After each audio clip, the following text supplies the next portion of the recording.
Las Ligas Agrarias es un movimiento campesino que nació en la década del 70 con el fin de cuidar a los pequeños y medianos productores del avallazamiento de los grandes monopolios de la industria agrícola. Este movimiento extendió sus ramas a las provincias de Formosa, Misiones, norte de Santa Fe y Corrientes.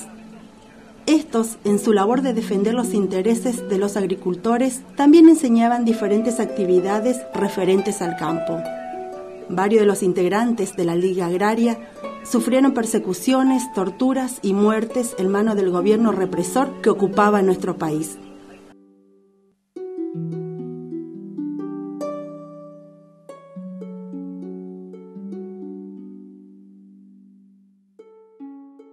Eran los años del dictador Lanús, quien asistió a una asamblea realizada en nuestra ciudad, Roque Sáenz Peña, donde se le expusieron las razones de tal movimiento campesino, no utilizando la formalidad a la cual estaba acostumbrado el dictador, sino con absoluta firmeza, con la utilización de un lenguaje llano y áspero, al estilo de nuestro más profundo pueblo, sin maquillaje ni hipocresías.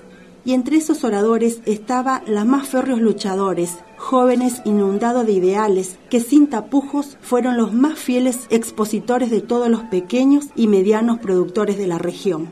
Tal asamblea tuvo alcance nacional, algo no muy común en esos años, y potenció el movimiento campesino en formación.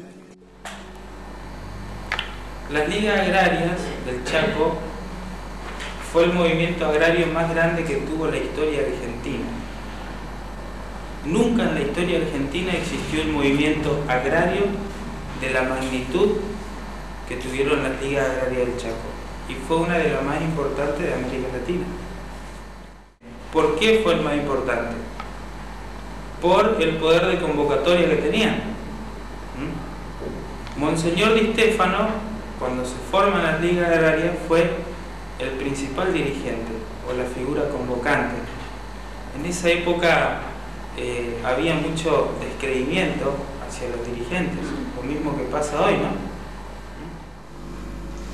Las Ligas Agrarias nacen en la década del 70 por una necesidad de los pequeños productores que se encontraban limitados, no se encontraban organizados, por la prohibición que existía en aquel entonces por parte del gobernante de la época, que por supuesto no eran democráticos, sino eran fuerzas armadas.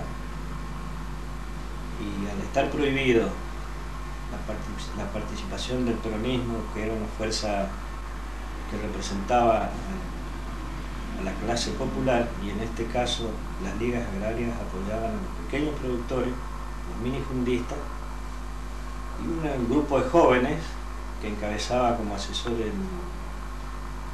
Carlos Orianqui, en este caso también lo integraban Lobey, Piccoli y otros jóvenes que en este momento en realidad, pasados los años, no me recuerdo bien, pero eran los principales dirigentes que luchaban por mejorar la calidad de vida de los pequeños productores.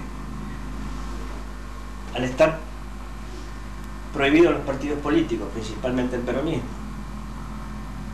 y limitar la participación de la ciudadanía en organizaciones gremiales para defender los derechos del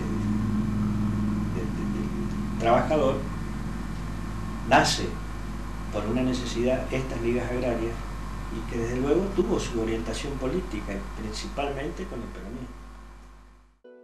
Luego vino la lucha que fue apoyada por diversos sectores de la sociedad, como la Iglesia Católica y otras organizaciones, que incluyó la lucha armada como un medio contra el avallazamiento del poder ilegítimo de los militares de la época. ¿Cómo van a surgir las ligas agrarias? Las ligas agrarias surgen por la idea principalmente de la Iglesia.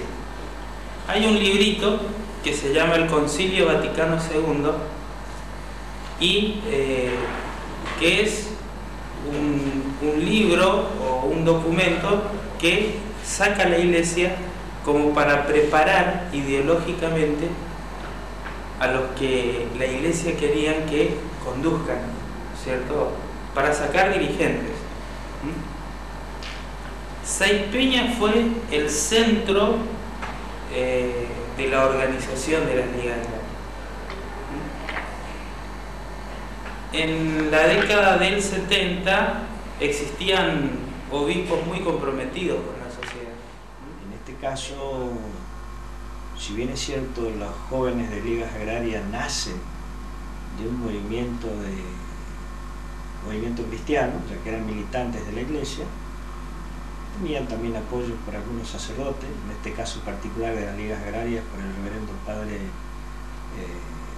Monseñor Di Stefano, quien fue puntal en la orientación espiritual de estos jóvenes. Si asociamos la lucha de ligas agrarias del pasado y si comparamos con lo que sucede hoy, estos jóvenes era una clase muy especial, ya que ellos también vivieron parte de esa limitación de libertades que existían en el pasado, que pretendían dirigirnos el pensamiento único de la época. Más tarde vino la represión, la utilización de cualquier método para atrapar a los que se atravesaron el desafío de poder imperante. También la entrega total de jóvenes, muchos de los cuales perdieron su vida en pos de un ideal. Y luego vino el olvido, que finge, que cura, pero solamente tapa el dolor de algunos y subordina al resto, que pretende dejar enseñanzas tendientes a la no participación, a la insensibilidad, a la incomprensión del dolor sufrido por otros, producto del cual se genera una sociedad apática que solo cumple con el deber de lo requerido, incapaz de generar alternativas nuevas y de desafiar lo establecido, carente de creatividad. Y por ello, imposibilidades de crecimiento espiritual, de valorización como persona, vacías de contenido, impotentes para resolver sus propios nuevos problemas, entre otros. Y en nuestra sociedad caminan juntos hoy los represores y reprimidos que quedaron, los justos y los injustos, los memoriosos y los desconocedores de las diferentes situaciones vividas. Y nosotros, que en su mayoría no sabemos lo ocurrido, que asistimos al sistema educativo formal y nadie nos contó lo que pasó en nuestra historia local, que creemos únicamente lo que nos muestra la televisión y que estos hechos solo pueden haber ocurrido en algún lugar lejano, no involucrando a ningún vecino de nuestro pueblo. Esta parte de nuestra historia está oculta, cerrada, un poco o nula difusión, pero ello nos incentiva a la investigación, al conocimiento, a la búsqueda de la verdad. Por todo esto, aprovechamos la oportunidad que no tuvieron otros de expresar sin sufrir por ello, con la intención de llevar luz a temas que sucedieron aquí, en toda la región nordeste del país, y aprender de esos jóvenes que pelearon por sus ideales, que se vieron inmersos en una lucha desigual, todo eso por el hecho de atravesar y pensar distinto, de no seguir la corriente, de tratar de generar nuevas ideas.